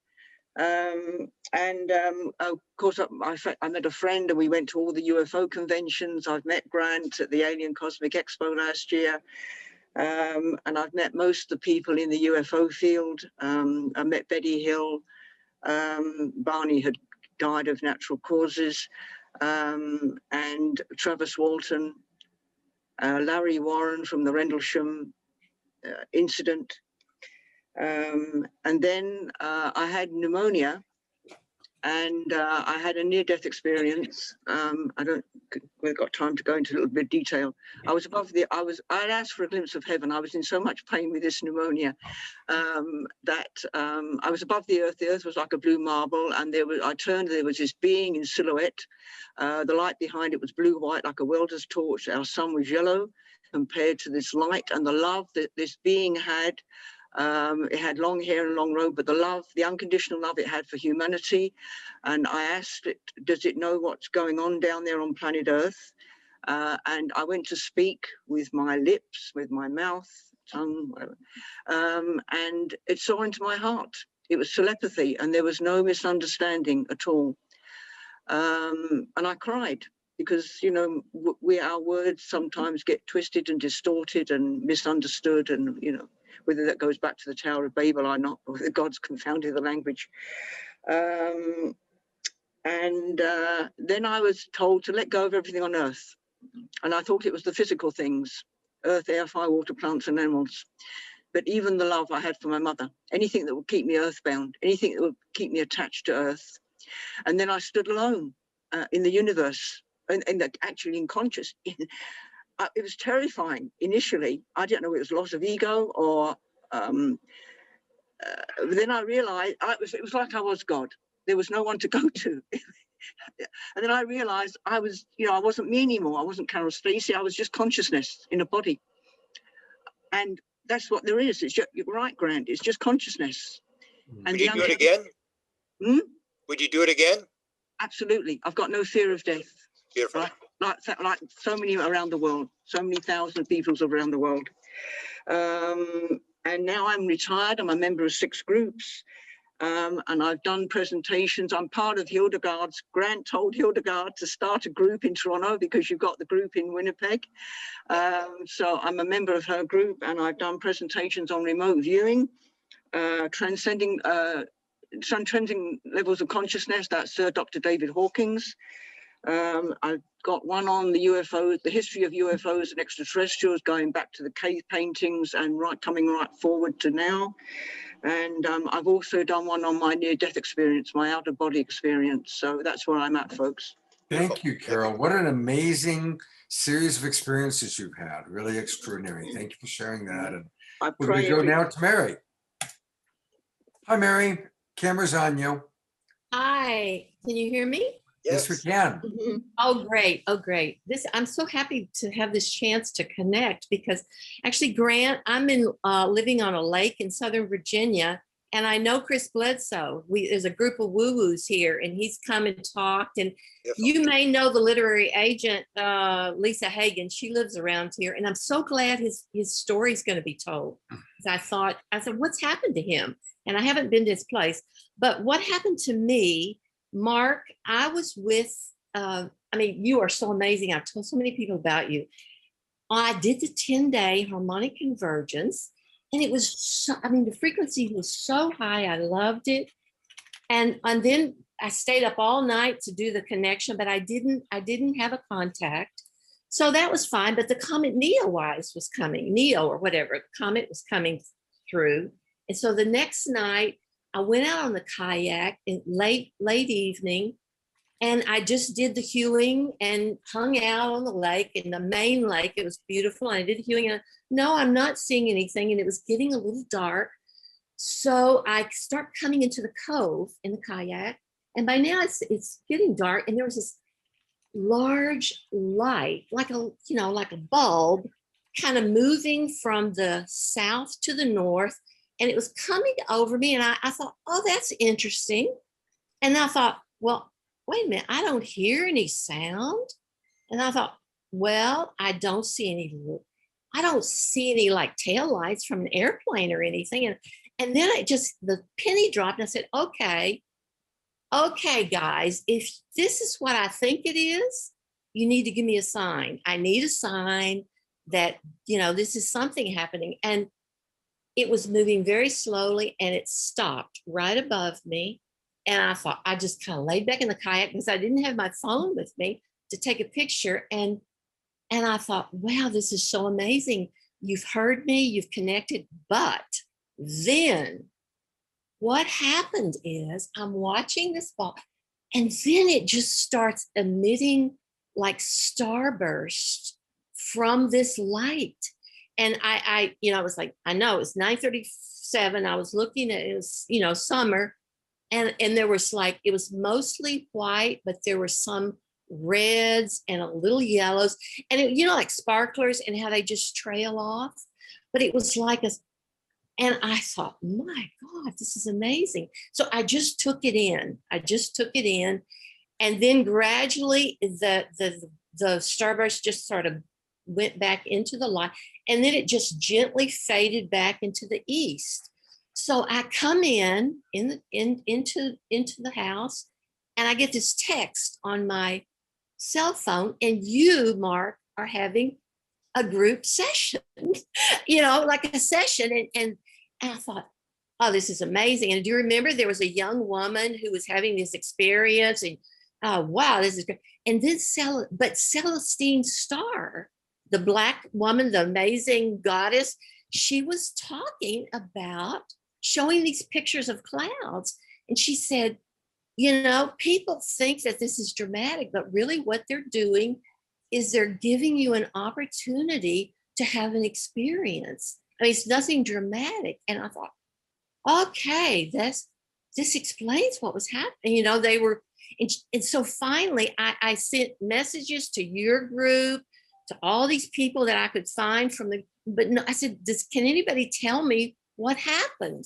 And I did. So finally I got in contact, I tracked Celestine Starr down on Facebook, and she called me, and she said, oh my goodness. She chose, as a matter of fact, she said, oh yes, first she said, oh, they really loved you to make contact, and you were connected with, they saw you were awake, and so they had to radiograph into the radiant one or whatever to get permission to contact you.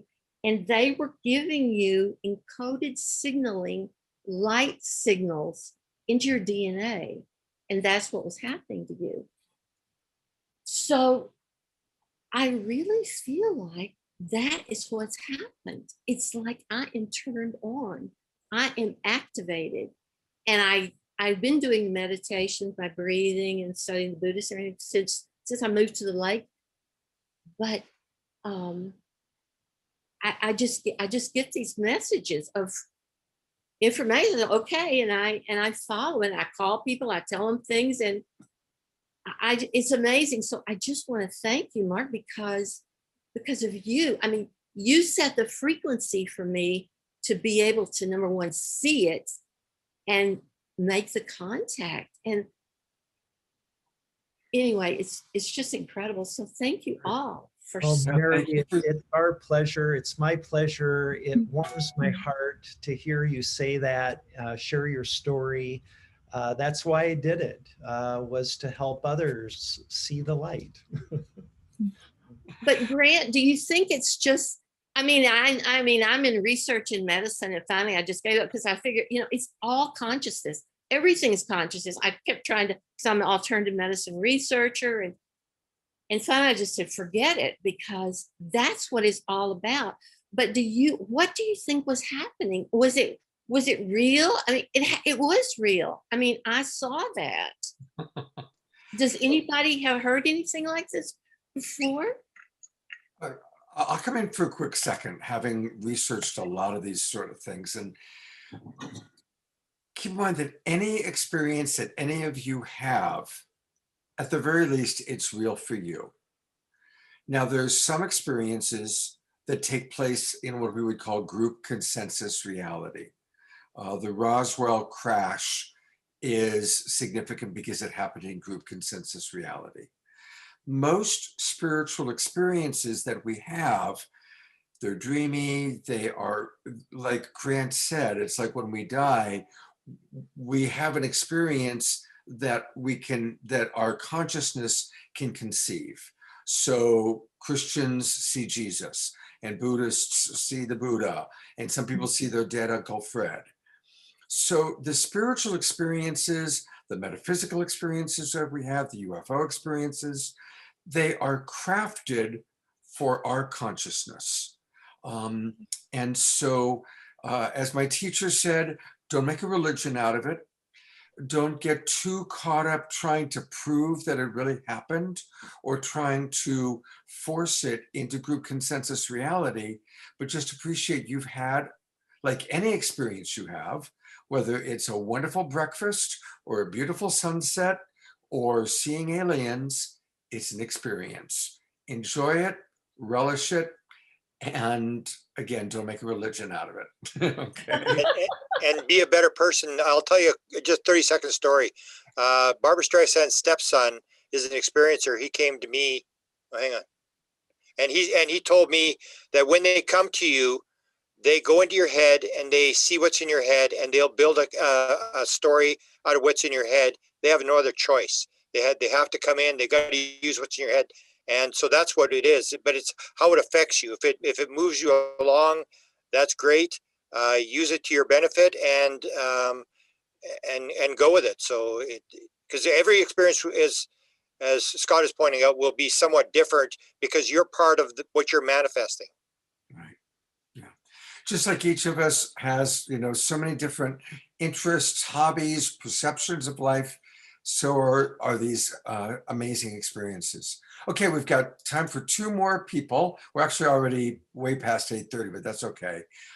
We are energy beings. You are on camera. Hello. Hi, how are you guys doing? I'm MK, from the founder of We're Energy Beings. I also go by MK Musician. So I'm a musician as well. I'm going to try to keep it short since, like Scott said, we're running out of time. One of the recent experiences that I had, actually part of my most recent awakening, we're all going through awakening since our birth, I guess, was about 2.5 years back. I just was about to go to sleep and I felt a vibration in my body. And it felt like I'm astral projecting myself. I could see my body still laying on my bed. And the next thing I know, I'm in a ship on a stretcher with these beings. I couldn't understand what they were saying. It didn't necessarily feel like they were trying to do something to me, but rather, since I was in a different atmosphere, they were trying to help me get accumulated or acclimated to their environment. And the next thing I remember is I'm floating in the air in this huge conference room with all these beings talking, and I'm trying to figure out, what are you guys talking about? Can you let me in? And they just kept on talking about whatever they were talking. And I kept on hovering above them all over the place. But ever since then, and some other experiences I had, one where I actually ended up seeing a hieroglyph on the top of my car's trunk when a huge cloud came close to me over my apartment. I started having these downloads. Like I said, I'm a musician, but then all of a sudden I started getting more interest in arts. And they ended up, after I found out, our light code arts. If you go to my website on Facebook, it's at Multiversal Energy Beams. You could check some of them out. And the most recent one that was baffling for me as well, I'm trying to reach out as many people as I can right now to figure out what is it about. It came down to me as a download. It took about 1.5 months, called the Reconnect Code. I got it roughly about a year back. It's on my Facebook page. It's on my Instagram page. By now, hundreds of thousands of people have viewed some form of it or another. And it's supposed to be an artifact that has information from people from different parts of our galaxy and other places and dimensions. People have talked to, some says, well, I see scripts that seems to be from Andromeda, some from Pleiades, some from the Cetus constellation and so whatnot. And yeah, I mean, that's how my journey started, at least about 2.5 years ago. But I've been having experiences for ages since I remember, since my childhood, because from one of my parents' side, I come from a lineage of mystics and Sufis. So it's kind of in my bloodline, I guess. But I didn't start taking these seriously until just a few years ago. And yeah, and I've been sharing some of those with Mark. Mark has been generous enough to respond to some of them as well. And we'll see how it goes. But thank you for the time. Great. Thank you so much for being with us. All right. Next is Mark, not Mark Sims, but it's a different Mark. If you still want to speak, you'd raised your hand and said you wanted to speak. So I've put the camera on you. Are you still wanting in? Yes. Yeah, sorry about that. Can you guys hear me? Yeah, but we saw your camera for a moment and now your camera's off again. Yeah, I made a promise to my family that I would remain anonymous if at all possible. But I just wanted to recognize the voice. Yeah, there you go. I just want to thank you, Grant, for all that you've been doing. I know you're it's hilarious because I'd been following, Scott, your presentation about a week or so ago. And Mark Sims, you too, some of the information has been really helpful. So I thank you for that. But I wasn't really intending on dialing in tonight, but I was wrapping some stuff up, and I have something with the synchronicities, if you will, and the email came through at a specific time. Grant, I sent you a photo of it to your phone, just I thought it'd be kind of funny. I'm digressing. It's not important. Really, what I wanted to mention was there, and I happened to watch Grant's interview with Yossi. Anybody who follows Grant on YouTube ought to pay attention to that more recent interview. It's a little over an hour long. But what I found to be really interesting was his mentioning of the difficulty that he's had in sharing the story. He's had it for years. The experience happened to many years ago. He knew that there was a book involved, and somehow it still remained on the back burner until he was somehow able to muster the strength and the courage to face that challenge. And he thanked Grant for his contribution and effort to help him reach that goal. And I just wanted to say that that's something I think we all tend to experience in this world. I certainly do myself. And again, I just wanted to mention that it's a difficult part of the process. I personally have an issue with ego. I'm a fairly ego-minded person normally, and often when wanting to share the story or feeling like I'm compelled to share the story, I battle the sense that, is that my ego? Am I feeding my ego? And I don't want to have to do that. I recognize that being the exact opposite of what allowed me into this world, and that I'm thankful for it. So anyway, I just wanted to mention that, and if anything, just take a quick opportunity to thank Grant for all he's been doing.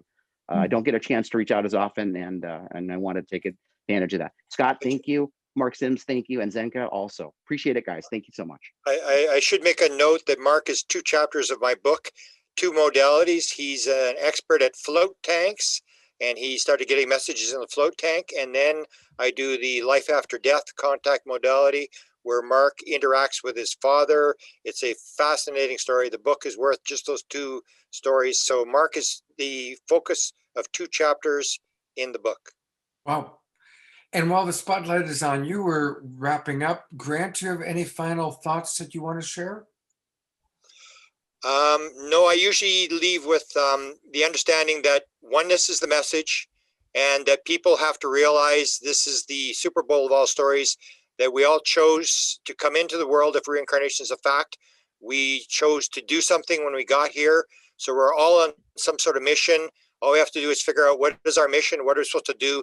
Because when we leave the world, I firmly believe we only get asked one question: how did it work out? Because we are the ones that put the players on the stage. We interacted, and we can't blame the Chinese, Hillary Clinton, the dog that ate the homework, or our mother-in-law. We are responsible for ourselves. So I would encourage everybody just to spend time trying to figure out, why am I here?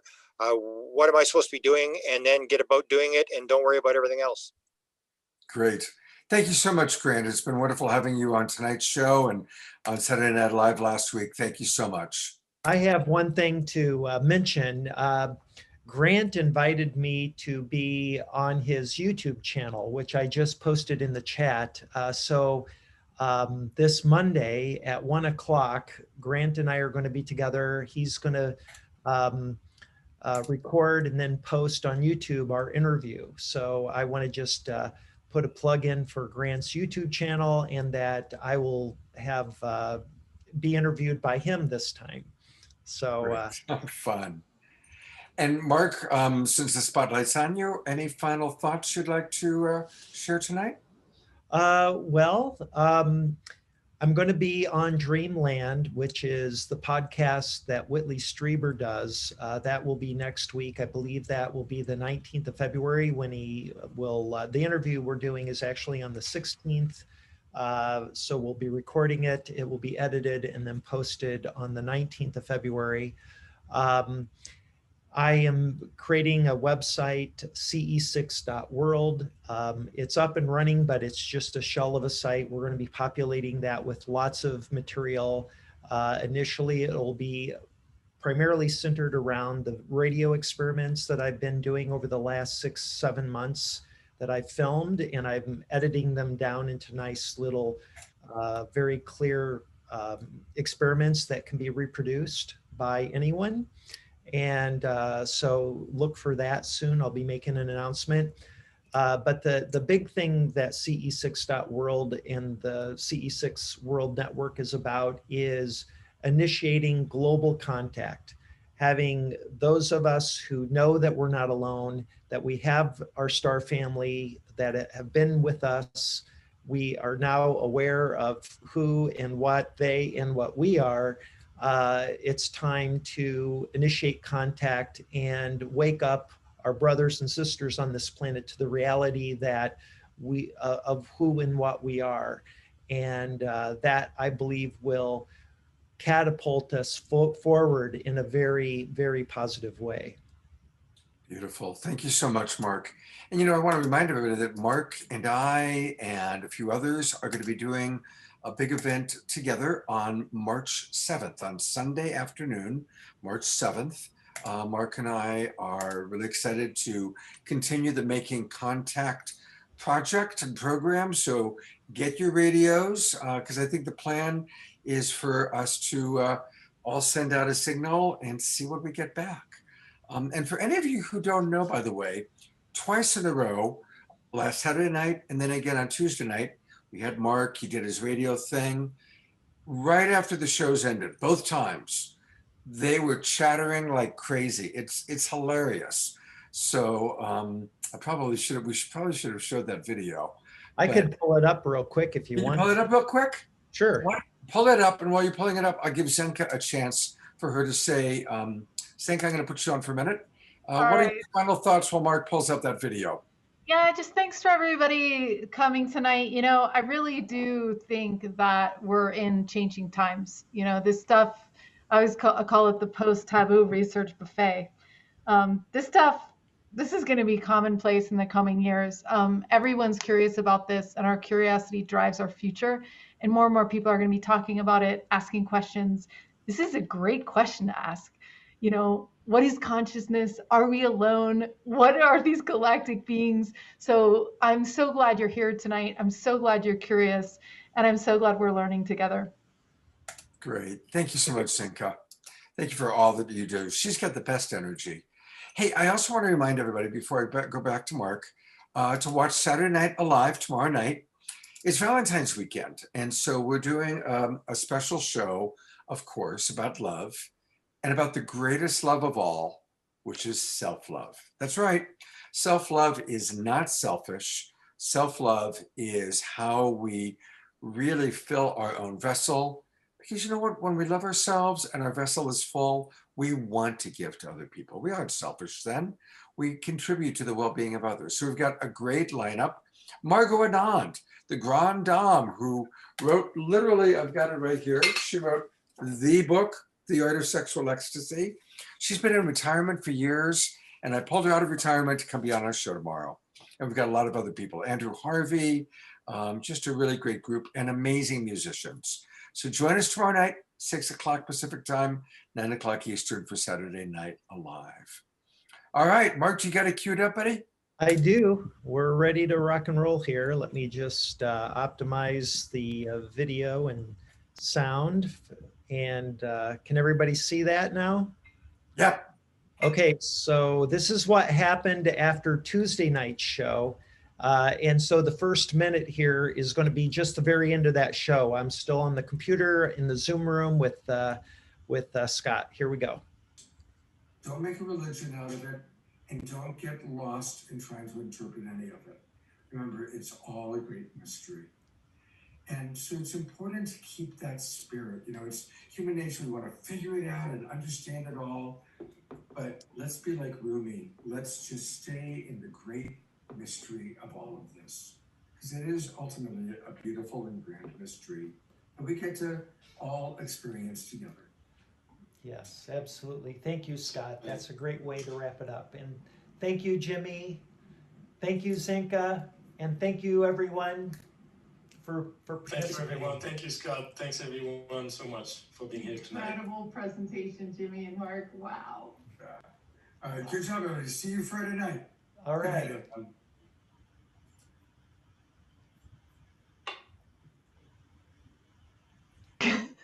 Okay, the show just ended. I'm going to shut down my computer and let's just see what happens with the radios. So, guys, I can't believe I'm talking to radios. Let's see, I'm going to set this closer to the radios.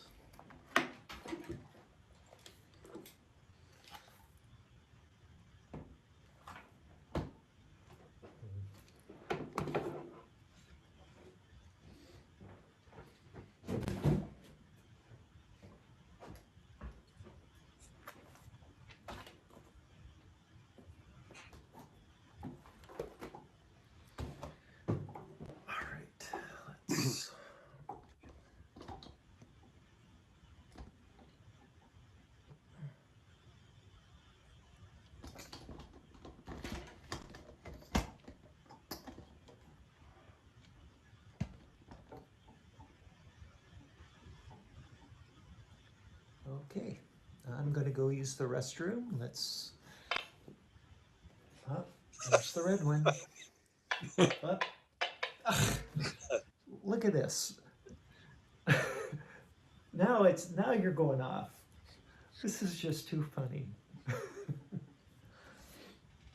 Okay, I'm going to go use the bathroom.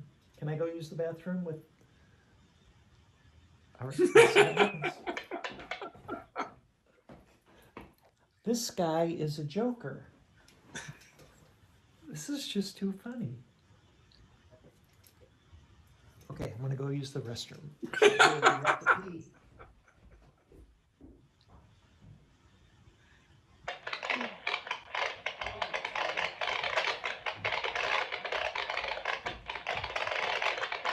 Seriously. This is crazy. Okay, I do have to go pee. I'm going to go pee and I'll be right back.